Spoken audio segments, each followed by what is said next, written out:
चलतु आज प्रस्तुत करवा आलू पोटल रसा। प्रथम आलू पोटल भल भाव काटिदबा तापर कड़े बसई तेल पकईबा आलू को भल भाव भाजवा जमीती नाली अंश आसो तापर बाहर करदबा। देन पोटल बसईबा पोटल को पकईबा पोटल भी सेमती भल भाव भाजवा लुण टिके स्लाइट लुण टिके पकई भाजिले पोटल रे पानी अंश अच्छी सेटा मरी जाए आ पोटल भलसे भाजी जाए आटा भलसे भाजी है आपण ताको बाहर करदे पोटल आलू को बाहर करदे। देखिए नाली अंश आसिया पर्यंत पोटल आलू को बाहर कर सारापर तपे मसला प्रिपेयर आम आरंभ करवा।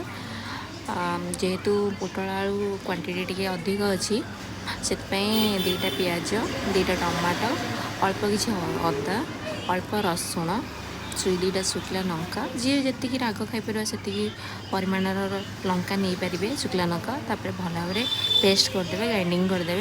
देन तेल रे पकेबा जीरा टे पकेबा शुखला लंका तेजपत्र छोट खंडे डालचीनी दबा तापर जोटा मसलाटा बाटिदबा ताको पकईदबा भल भाव मसलाटा को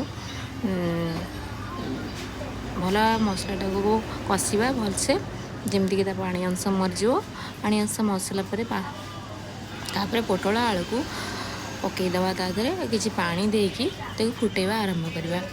फुटेवा देखु आलू जमी सीझीज पोटलटा टिके सीझीज जमी देखु मुझे प्रकार कर भलसे करूँ आ खातु।